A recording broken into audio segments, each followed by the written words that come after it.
Fidèles téléspectateurs, bonjour. Très heureux de pouvoir vous retrouver encore en séjour dans notre nouvelle séquence. Toujours avec le codime de l'église des semeurs, aujourd'hui nous allons vous parler de la Pâque. Faire un petit échange avec les enfants sur la Pâque. Ils ne sont pas tout seuls, mais accompagnés de leur moniteur à qui j'ai dit bonjour. Bonjour sœur Karen. Bonjour frère, vous allez bien? Je vais très bien et vous? Je vais très bien aussi. Si vous pouvez vous présenter un peu. Comme vous venez de le dire, je m'appelle Jacques Buntou. Je suis frère de l'église Les Semeurs. Je suis aussi moniteur. J'encadre les enfants du niveau salut à l'église Les Semeurs. Okay. Comme nous pouvons constater, vous n'êtes pas seul, vous êtes accompagné de... Je m'appelle Gaël. Gaël, bonjour. Bonjour. Tu vas bien? Je vais très bien, merci. Très bien, merci. Oh, tu dégages de l'énergie, au fait. Ouais. Tu as quel âge? J'ai 18 ans. Tu as 18 ans. Mademoiselle, ça va? Ça va bien. Tu t'appelles comment? Chardin, Chardin, à quel âge? 9 ans. 9 ans. Bonjour. Bonjour, Ça va? ça va bien? Et tu t'appelles comment? Je m'appelle Alan. Alan. Alan, tu peux passer les micros? Bonjour. Bonjour. Tu es rayonnante, hein? Merci beaucoup. Ouais. Tu vas bien? Oui, je vais bien. Tu as quel âge? J'ai 16 ans. 16 ans. Tu t'appelles comment? Je m'appelle Auristella. Auristella. Frère Jacques, pouvez-vous nous présenter le codime de l'église des semeurs? Pour commencer, le codime de l'église Les Semeurs est une structure de l'église Les Semeurs qui est orientée ou bien située sur l'avenue Moyo numéro 4. Notre codime est dirigé par plusieurs personnes. Nous avons d'abord un directeur. Après cela, nous avons son adjoint. Il y a aussi un secrétaire ou il y a aussi un financier. À part cela, nous sommes répartis dans plusieurs tranches parce que nous encadrons plusieurs enfants de différents niveaux ou bien tranches d'âge. Alors, notre codime est dissocié par les tranches d'âge. Nous avons les premiers niveaux, c'est les niveaux Dieu, qui commencent avec les enfants de 4 à 8 ans. Nous avons les enfants de 4 à 8 ans et il y a le deuxième niveau, c'est le niveau Jésus, qui commence de 8 à 10 ans. Nous acceptons les enfants de 8 à 10 ans. Il y a le troisième niveau qu'on appelle niveau Saint-Esprit. Nous acceptons les enfants de 10 à 13 ans. Et enfin, il y a le niveau Salut. Nous avons les enfants de 13 jusqu'au-delà. Donc, voilà un peu comment se présente notre structure de l'écodime. Et pour souffler un peu, nous demandons à la régie de nous balancer quelques vidéos de enfants sur les activités.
Et son règne n'aura pas de fin.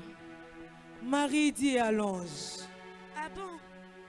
Comment cela se fera-t-il, puisque je ne connais point d'homme? L'ange lui répondit: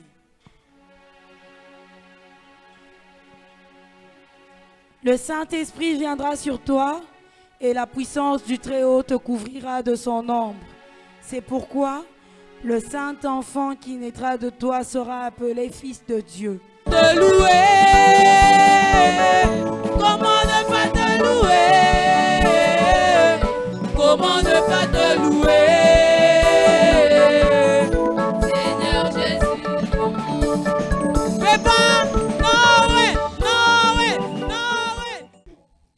Frère Jacques, Oui, certain. nous venons de visualiser quelques vidéos. Est-ce que vous pouvez vraiment nous expliquer ce qui s'est réellement passé? La vidéo qu'on nous a balancée par la technique, c'est une vidéo qui s'est passée le 25 décembre en 2022. Alors, c'est une activité pour la Noël, pour les enfants de célébrer la Noël. Et ces activités étaient axées sur, nous avons fait une marche comme carnaval pour les enfants. Et cette marche ou bien ce carnaval consistait à évangéliser aussi d'autres enfants. Et nous avons posté aussi, les enfants brandissaient les versets bibliques auxquels d'autres enfants pouvaient aussi être captivés par ces versets bibliques et les mémoriser. Nous avons aussi chanté, nous avons aussi célébré le Seigneur pour sa naissance. À part cela, comme nous sommes rendus ici à l'église, nous avions organisé un spectacle.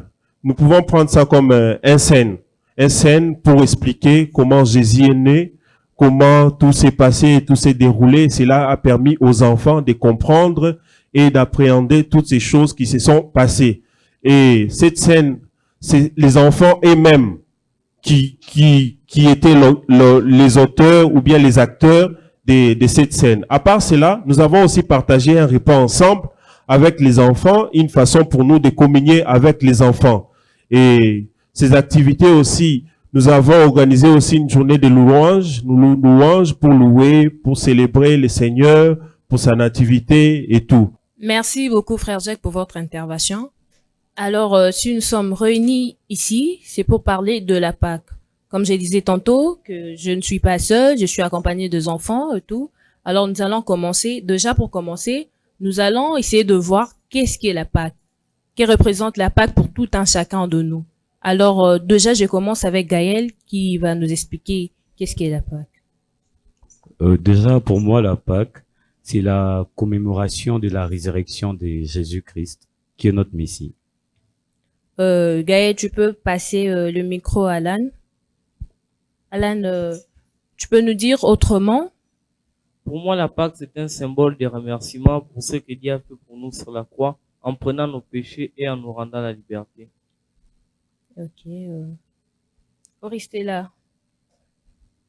Oristella, tu peux nous dire quelle est la date retenue pour la célébration de la Pâque cette année? Bah, la date retenue pour la célébration de la Pâque cette année est le 9 avril. Le 9 avril. C'est vrai?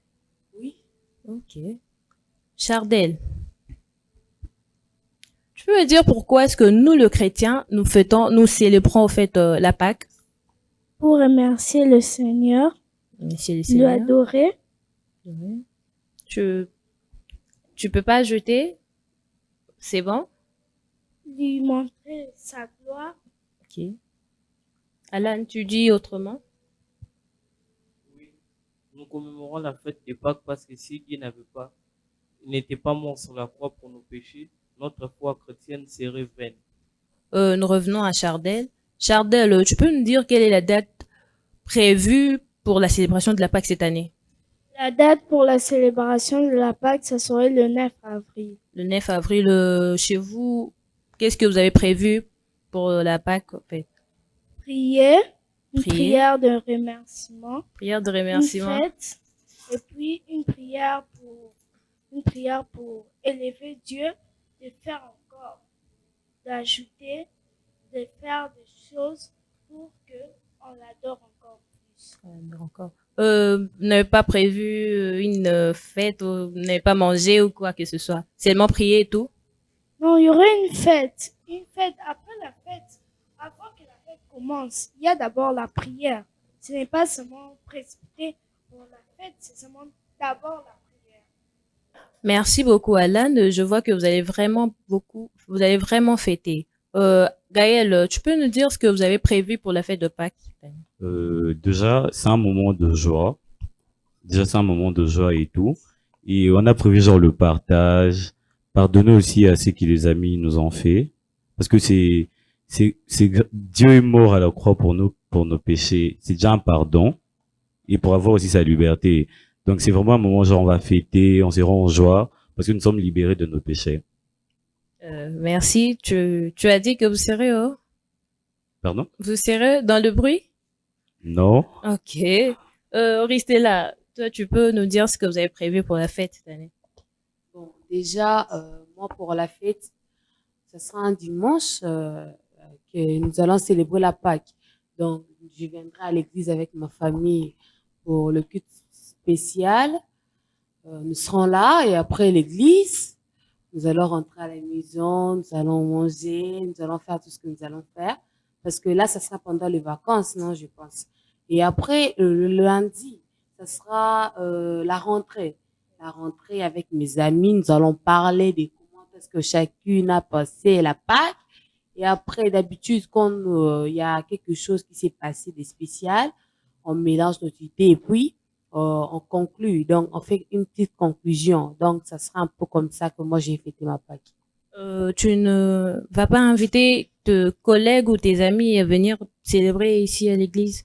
Disons que je n'avais pas vraiment prévu de les inviter parce que et aussi ils ont des activités à accomplir dans leur église, donc il n'y avait pas possibilité qu'elles viennent ici.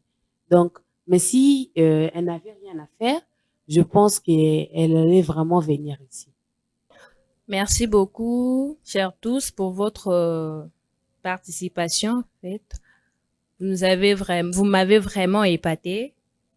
Vous m'avez vraiment épaté, vraiment. Je suis très, très émue. Alors, après cette discussion que nous avons eue, j'espère que tout le monde était monté, au fait. Alors, je demande à la régie de nous balancer un peu quelques vidéos.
De retour sur plateau. Alors, Oristella, tu peux nous dire qu'est-ce que nous pouvons retenir de la Pâque? Nous devons retenir sur la Pâque que la Pâque est la fête la plus importante du christianisme. Parce que dans la Pâque, nous célébrons, nous commémorons la mort et la résurrection de Jésus-Christ. Parce que si Jésus-Christ n'était pas mort, on n'allait pas avoir le salut, on n'allait pas avoir le salut. Donc, la fête de Pâques, donc c'est comme une fête de gratitude parce qu'on le remercie d'avoir donné sa vie. On le remercie de nous avoir donné le salut parce que s'il n'était pas mort, on n'allait pas avoir le salut et qu'on n'allait pas être sauvé.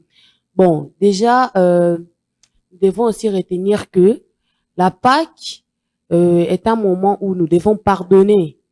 Nous devons pardonner, partager avec nos prochains. Donc, ces moments-là, vraiment, c'est une fête que nous devons plus considérer parce que la plupart de personnes considèrent d'autres fêtes que la Pâque, comprenez? Donc, c'est une fête, moment que il faut vraiment considérer. Alors, Gaël, tu peux nous expliquer qu'est-ce que le salut? J'entends parler du salut, mais je sais pas, en fait, j'aimerais que tu m'explicites un peu. Déjà, le salut est apparu depuis le premier péché. Déjà le premier péché, c'est qu'Adam et Ève ont commis. C'était ça le premier péché. Donc, c'est à travers ces péchés que le salut est apparu. Et puis Dieu est mort pour nous et ainsi de suite. Il faut bien souligner sur ce que notre frère Gaël venait de dire. C'est la nécessité du salut qui est apparue par le premier péché. Parce qu'avant, on ne pouvait pas parler du salut. Mais quand l'homme est arrivé à désobéir à Dieu, c'est là que Dieu a trouvé la nécessité pour ramener l'homme et Dieu. Parce que avant, l'homme communiquait très bien avec Dieu. à ce moment-là, nous n'avons pas besoin du salut parce que l'homme était déjà dans une parfaite relation avec Dieu. Alors, quand l'homme a péché, cela fait que l'homme se retire de Dieu. Et Dieu trouve un moyen pour ramener, pour réconcilier l'homme avec Dieu. Alan, qu'est-ce que nous pouvons retenir de la Pâque? En fait, selon moi, nous pouvons retenir de la Pâque beaucoup de choses. Dieu s'est sacrifié sur la croix pour nous. Il nous a rendu la liberté.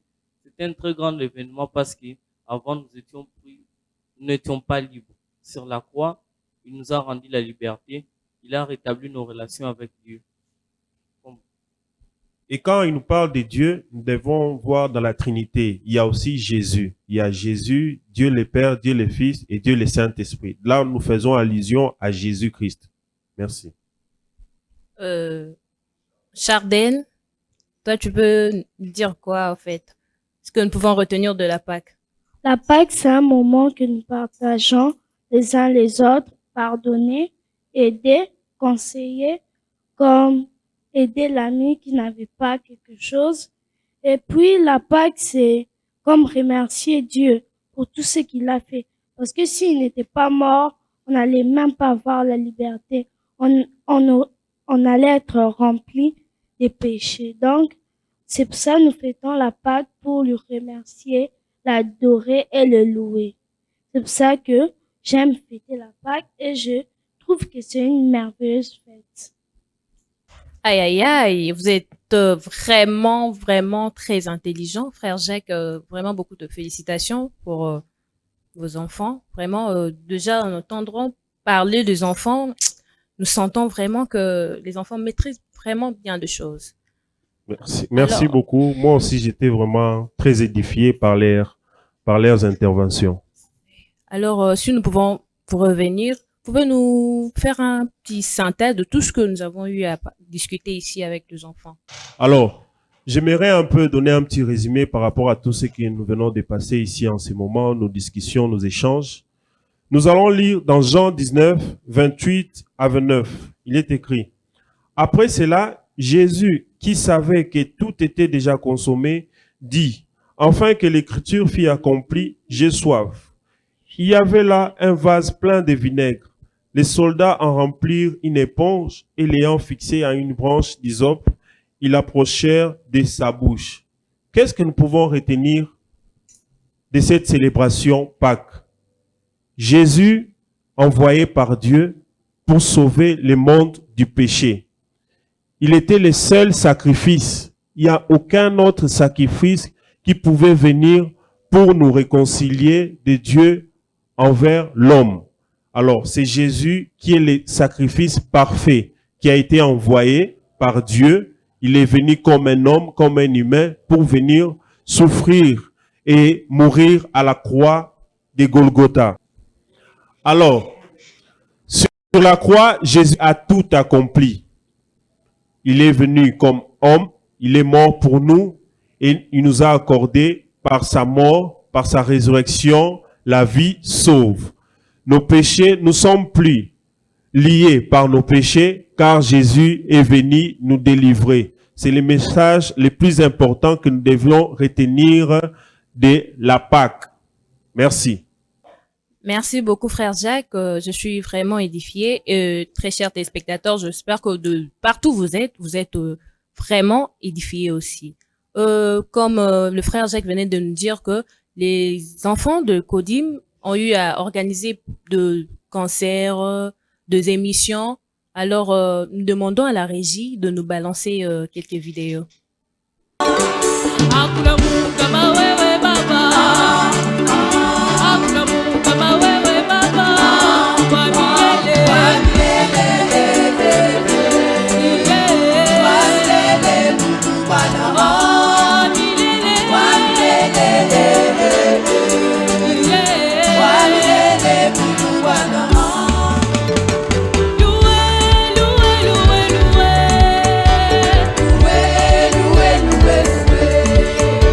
Loué, loué, loué.